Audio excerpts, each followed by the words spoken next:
মা, আমি তাহলে চললাম। কয়েকদিন ধরে ভালো মাছও ধরতে পারছি না, তাই তাড়াতাড়ি বের হতে হবে। কিন্তু বাবা, তোর জাল আর ঝুড়ি কই? ওসব নিয়ে তোমাকে চিন্তা করতে হবে না মা, ওগুলো আমি নৌকাতেই রেখে আসছি। গভীর জলে যাচ্ছিস বাবা, একটু সাবধানে থাকিস।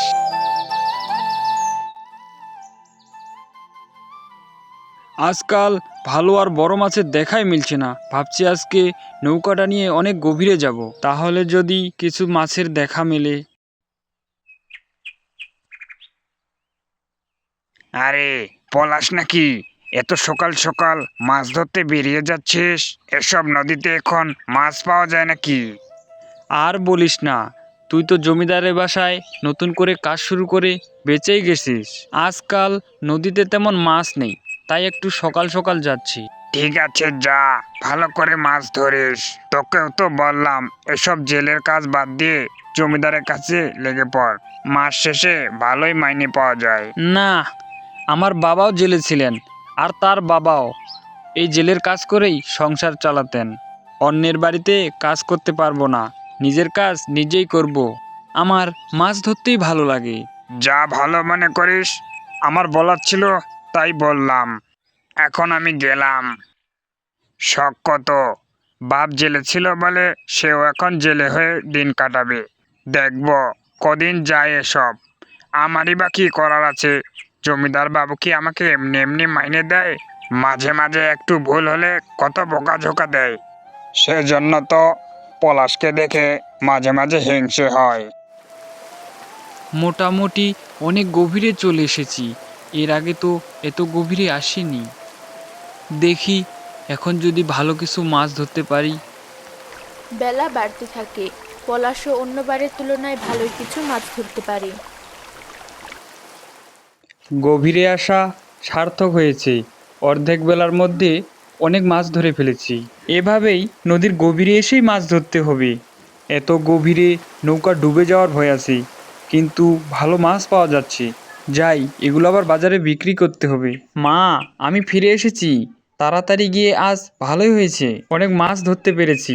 তোমার ঔষধ ওই আলমারিতে রেখে দিলাম। কি দরকার ছিল আমার জন্য ওষুধ আনার? আমার এমনিতেও তো অনেক বয়স হয়ে গেছে। এখন আর ওষুধ খেলে বা না খেলেই কি? তোর বিয়ের বয়স হয়েছে, বিয়ের কথা কি চিন্তা করেছিস?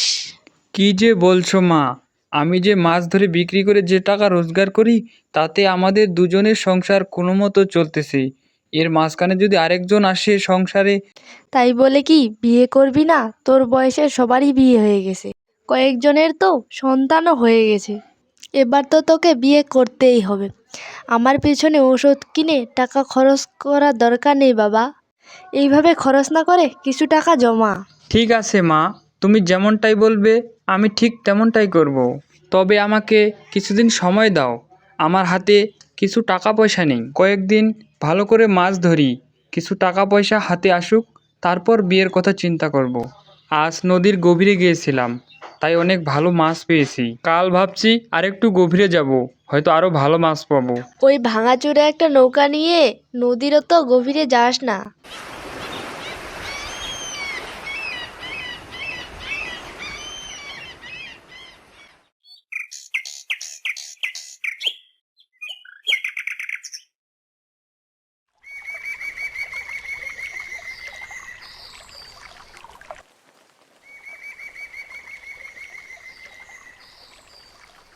আজ আরেকটু গভীরে যাব। কাল মাছ বিক্রি করে মায়ের ওষুধ কিনতেই শেষ হয়ে গেছে। আজ আরও বেশি করে মাছ আমাকে ধরতেই হবে। পলাশ নদীতে তার পুরনো নৌকা নিয়ে এগোতে থাকে। হঠাৎ নদীতে প্রচণ্ড ঝড় শুরু হয়। এ এ কি হচ্ছে? হঠাৎ এত ঝড় চলে আসলো, আমি আমি কি করব এখন?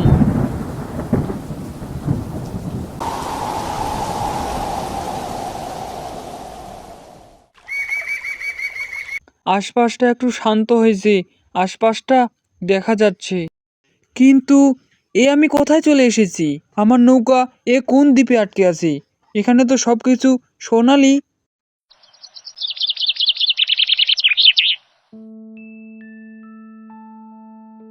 আরে, আমি এসব কি দেখছি?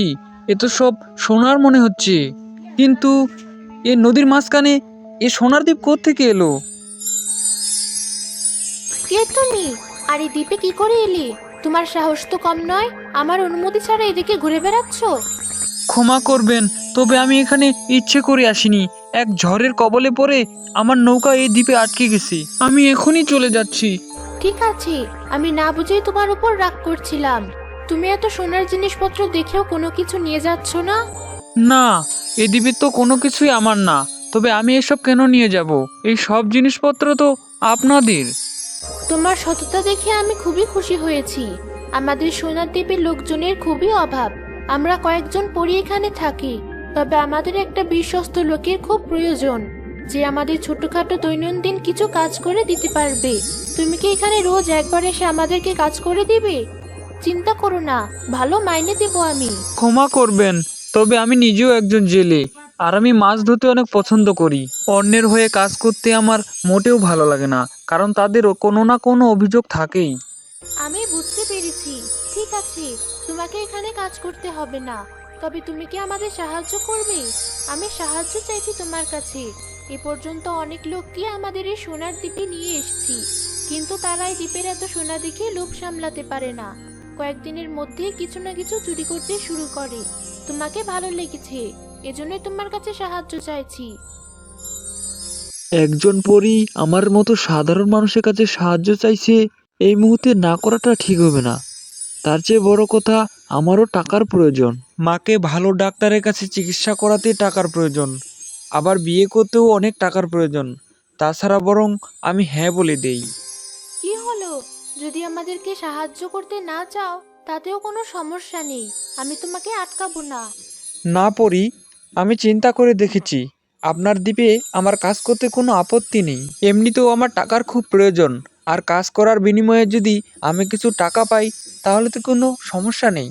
ধন্যবাদ তোমাকে। আর চিন্তা করো না, আমরা কখনোই তোমার কাজের জন্য তোমাকে বকাঝকা করব না। তুমি স্বাধীনভাবেই আমাদের এই সোনার দ্বীপে আমাদের কাজে সাহায্য করতে পারো। এখন থেকেই তাহলে কাজ শুরু করে দেই। তাহলে তো আরো ভালো হয়। সারাদিন পলাশ সোনার পরীর সাথে সে সোনার দ্বীপে থেকে পরীদের নানা কাজে সাহায্য করে। বিকেল হলে সে বাড়ি যাওয়ার জন্য প্রস্তুতি নিতে থাকে। পরি, আজকের মতো আমার কাজ শেষ হয়ে গেছে, এখন তাহলে আমি আসি। চলো, তোমার নৌকাটাকে আমি আমার জাদু শক্তি দিয়ে মেরামত করে দিয়েছি। এখন থেকে তুমি খুব সহজেই তোমার বাড়ির নৌকার ঘাট থেকে আমাদের এই সোনার দ্বীপে চলে আসতে পারবে। আর এখানে 10টা স্বর্ণ মুদ্রা আছে, এগুলো তোমার আজকের পারিশ্রমিক। আমার তো বিশ্বাস হচ্ছে না, 10টা স্বর্ণ মুদ্রা, তাও আবার একদিনের পারিশ্রমিক। তুমি অনেক সততার সাথে কাজ করেছো, আর আমাদের সাহায্য করার জন্য রাজি হয়েছো। এতেই আমি খুশি। কাল সকাল সকাল আবার চলে এসো। পলাশ খুশি মনে বাড়ি ফিরে আসে।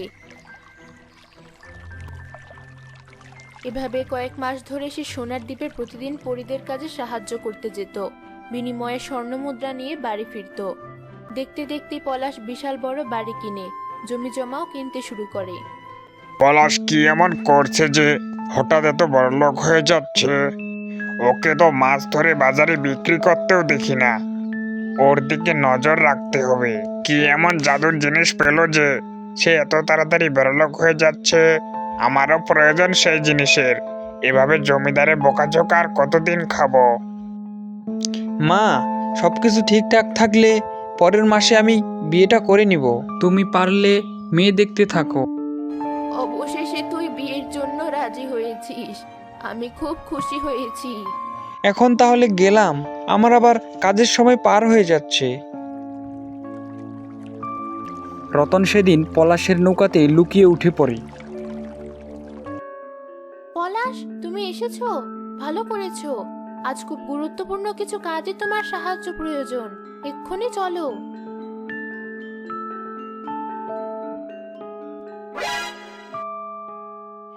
এ আমি কি দেখছি?